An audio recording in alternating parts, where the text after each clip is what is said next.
Infernax Guide: How to get every upgrade, spell, weapon, and piece of armor in the game. Home. Guides. Infernax Guide: How to get every upgrade, spell, weapon, and piece of armor in the game. Infernax can be a pretty unforgiving game, especially if you go the route I did and only use the classic respawn option. But it also gives you a lot of methods of upgrading your character, so you can face tougher challenges. Now, if you look at the image I posted above, which comes from one of the game's trailers, you'll see a lot of weird stuff, like rings and bullets and mage gear. What? Well, Infernax is a game that keeps unfolding in new and unexpected directions, even after you've beaten it. So there's way more stuff to earn and collect than it appears at a glance. So here's how you can get every single upgrade in Infernax, from basic stat upgrades to spells and skills to weapons and armor. You ready? Starting gear. When you start the game, you will already have 1 potion flask, mace, rusted mail, stat upgrades. Next up, there are your basic stat upgrades, which fall into 3 categories: health, mana, and power.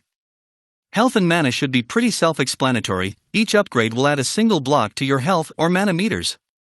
Power is basically how hard your character hits, so more power means you can kill enemies with fewer hits. You can upgrade your stats at any shrine in the world by spending XP. Here are the upgrade tiers. These tiers are the same across all 3 upgrade categories. 1 Default, 2 to 750 XP, 3 to 1750 XP, 4 to 3500 XP, 5 to 5000 XP, 6 to 7500 XP, 7 to 9999 XP. Merchants. There are 3 types of merchants in Infernax, and you can tell what a merchant sells by the sign over their door. I've labeled all 3 of them in the above image, and for the sake of this guide, I'm going to call them Apothecary, Inn/Tavern, Blacksmith. So first, let's look at merchants in the game's 3 towns. In Darnov, here's what you can buy. Darnov Blacksmith, Luke M. Potion Flask, 100 gold. Chain Mail, 100 gold. Darnov Inn, Brewmaster. Health Potion free, requires an empty potion flask. Darnov Apothecary, Arthur. Shield Spell, 100 gold. Extra Life, 150 gold. Next up is Arcos. Arcos Apothecary, John. Time Warp Spell, 100 gold. Extra Life, 500 gold. Arcos Blacksmith, Anton. Potion Flask, 200 gold. Silver Armor, 400 gold. Silver Mace, 300 gold. Arcos Inn, Brewmaster. Health Potion free, requires an empty potion flask. And now for Cast Key. Cast Key Blacksmith, Christopher. Potion Flask, 250 gold. Magic Mace, 400 gold. Cast Key Apothecary, Alan. Familiar Spell, 300 gold. Extra Life, 600 gold. Cast Key Inn, Brewmaster.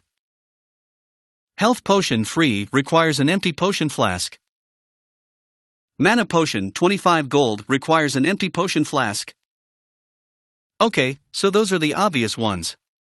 But there are a few more shops scattered across the world, and they're generally more difficult to reach than the town shops. Arcos Underpass Apothecary, Horace. You'll find Horace's magic shop to the east of Arcos in the Arcos Underpass. In order to reach him, you'll need the Precision Strike skill to smash through the cracked wall, and the Skycall skill to launch yourself up to his shack. Teleport Spell, 200 gold. Stormheim Tavern, Brewmaster. This one is located just west of Stormheim Castle. It's right next to the dam. Health Potion free, requires an empty potion flask. Mana Potion, 25 gold, requires an empty potion flask. Kajanto Apothecary, Mary. You will need the Skycall skill to launch yourself up to the platform where Mary's shop sits. It seems like a bad marketing strategy to me. Health Potion free requires an empty potion flask.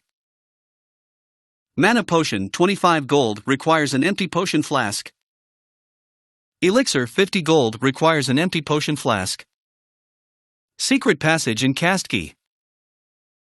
If you're working through an evil or ultimate evil playthrough, you can talk to the mayor in Kasky, and he'll let you into a secret passage. Here, you can upgrade your Thunderstorm spell to Firestorm.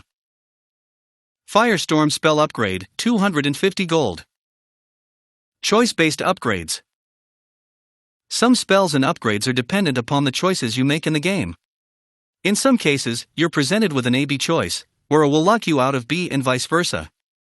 Here are what you'll earn by making various choices in the game. Veilshire Bridge. In the early part of the game, you'll receive a quest to clear Veilshire Bridge of bandits at night. When you get there, you're given the option to either kill the brigand or spare him. If you kill him, Egbert will open up a shop on the bridge. If you spare the brigand though, Egbert will flee and a sketchy-looking wizard will show up instead. So your options here vary based on which route you've taken. Thornshield spell upgrade, 100 gold, from the wizard if you spare the brigand. Shield Regan spell upgrade, 100 gold, from Egbert if you kill the brigand. Vagabond Camp. On the east edge of the Combelton Cemetery, you'll find a camp filled with vagabonds outside of the house of a man named James. This area is located right here. If you talk to James, he'll ask you to get rid of the camp. When you return to the vagabonds, you'll have the option to clear them out or drink with them. If you clear them out, James will sell you a spell. If you drink with them, they'll kill James in the middle of the night, and there will be a shady wizard in his place who will sell you a different spell. He'll spell 250 gold from James if you clear out the vagabonds. Drain Life spell 250 gold from the wizard if you drink with the vagabonds. Catski. In Catski, you'll meet a woman named Caroline, who lives in the house pictured above, and she asks you to kill a skeleton east of town. When you get to the location, you'll find a skeleton named Remus who will ask you to spare him. If you spare him, he will murder Caroline. If you slay him, you'll have to deal with his buddy Brutus later on. Eventually, you'll find a wizard in a cage way out in Kajanto Peak, on the way to the Kajanto Stronghold dungeon. If you spared Remus, he and Brutus will slay the wizard and upgrade your familiar spell to Fiend, which summons a demon instead of the Raven. If you killed Remus, you'll have to fight Brutus, and afterward the wizard will upgrade your familiar to Doves instead, which summons 2 doves instead of the Raven. Fiend spell upgrade, if you spare Remus. Dove spell upgrade, if you kill Remus. Potion flasks. You can obtain a total of 5 potion flasks. These can be refilled at taverns, but there's a potion brewer named Mary in Kajanto Peak who will make you elixirs, which are the best potion in the game. If you've followed the merchants section of this guide, you should already have 4 potion flasks. 1 is in your inventory when you start the game, the other 3 are purchased from merchants in each town. That leaves 1 last flask. To get this flask, you'll need to cure Genevieve's husband in Darsov. Thankfully, I already wrote a full guide to doing that.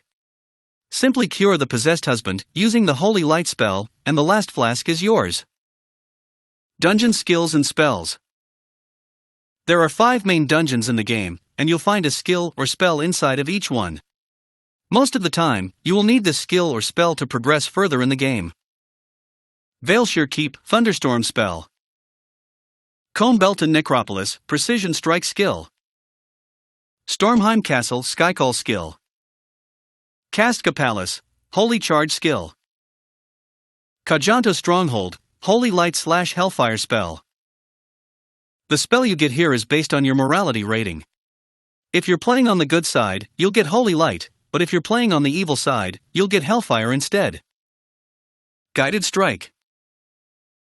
You can learn the Guided Strike skill from Danielle, who lives in a house in Veilshire. See the map above for the exact location. You'll need to have acquired the Precision Strike skill, which you'll find in the Combelton Necropolis dungeon, so you can smash through a wall to reach the house. When you get inside, Danielle will ask you to cleanse her basement, and you'll go face off against Mammon. The trick to this fight is to deflect projectiles back into whichever eye is open. When Mammon is defeated, return to Danielle and she'll teach you the guided strike skill. Holy Armor. Once you earn the Holy Charge skill, which you'll find in the Kastka Palace dungeon, go back to Stormheim Castle. If you have teleport, you can fast travel directly to the shrine. You can now use Holy Charge to cross the water to your right. When you get to the next screen, you'll need to walk to the very edge of the stone walkway while charging the Holy Charge. Jump to your right as far as you can, then release the charge right at the apex of your jump. This is a tricky leap to make, but it is possible. If you can successfully make the leap, you'll find a secret dungeon called the Sunken Palace. The boss of this dungeon is Halphas, and if you can beat it, you'll open a treasure room that contains the Holy Armor, the final armor set in the game. This also earns you the Armor of Ire trophy/achievement. Necronomicon. Your inventory has one slot that's labeled with a series of question marks. That's for the Necronomicon, which is quite the ordeal to get. You'll essentially need to do either an ultimate good playthrough or an ultimate evil playthrough to have access to it, and you won't be able to complete either ultimate path without it. I have a beefy guide for getting the ultimate good rating that lays it all out. I have another beefy guide for ultimate evil. So take your pick and go get that Necronomicon. Holy Mace. Once you've gotten the Necronomicon, you'll have access to the hidden crypt dungeon. Smash through the wall just beyond the Necronomicon's pedestal to enter the dungeon. Clear the dungeon and you'll earn the final weapon in the game, the Holy Mace. This also unlocks the trophy/achievement Slaves of Pain. Evil playthrough. Now, if you're going for an evil playthrough, the gear you get will be slightly different. Once you turn evil, you will swap your longsword for a mace.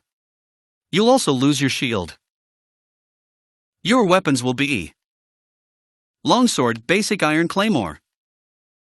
Silver longsword, well-crafted longsword plated with silver. Magic longsword, silvered longsword imbued with magic. Hellish longsword, a demonic weapon forged in the hottest fires of hell. Also, your available spells will be different, though I've touched on all of those in an earlier section, and instead of the Holy Armor, you'll receive the Hellish Armor from the Sunken Palace dungeon. If you already have the Holy Armor, it will transform into the Hellish Armor once you turn evil. Maxim Gun. You're not done yet. If you use the Konami code at the start screen of Infernax, you'll unlock a new game cycle where you play as the machine gun-wielding Maxim Gun. The game plays out mostly the same, but your weapons and armor are different. Here's a list of Maxim Gun's weapons. Standard bullets, real standard. Red bullets, slightly larger and more powerful bullets. Green bullets, moderately larger and more powerful bullets. Blue bullets, the ultimate bullet, a thing to behold. And here's his armor. Red tank top, this shirt was originally white when new. Blue tank top, somehow this shirt protects better without sleeves. Green tank top, woven from the finest silks and then desleeved. Black tank top, this is the blackest shirt. It's super black. Also, his skills are slightly different. Precision strike, bullets can now pierce enemies and break cracked blocks. Fire in the hole, down midair, don't you love the smell of napalm in the morning? Double jump midair, good old double jump. Rocket charger, ATK plus jump, it ain't rocket science. If you turn evil as Maxim Gun, you will still keep the same gear, unlike Alster. Axe-Eater. You can play as an axe-wielding warrior if you enter Axe-Eater as your name in character creation.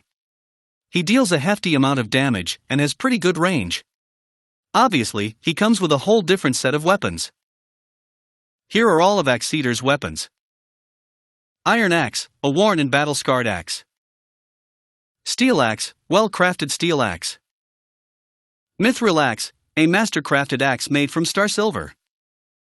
Enchanted Axe, an axe imbued with magical power. And here's a list of all his armor. Rusted iron armor, this armor is barely in one piece. Enameled armor, well-crafted steel armor covered in blood-red enamel. Gold-plated armor, master-crafted armor covered in gold filigree designs.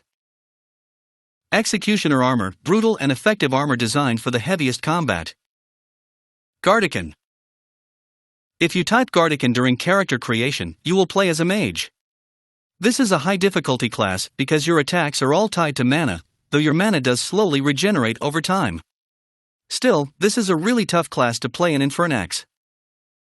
Here's a list of Gardekan's rings. Iron Focus Ring slightly increases wizard attack range and damage.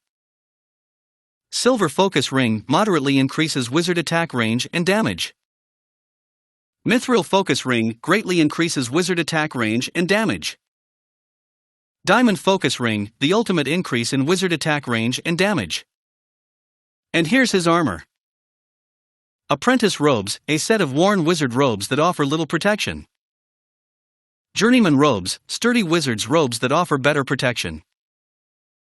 Master Robes, finely crafted and reinforced robes that offer great protection. Archmage Robes, robes imbued with magic to offer the greatest protection. Cheat codes. Last but not least, there are a couple items you can only get using Game Wizard codes. If you want a more comprehensive guide to Game Wizard codes, I've got one here. Otherwise, here are some items you can get via codes. Tiat Packs, Jetpack. Pain Salve, Chainsaw. Share this post. Josh Wortman. Josh is a musician, writer,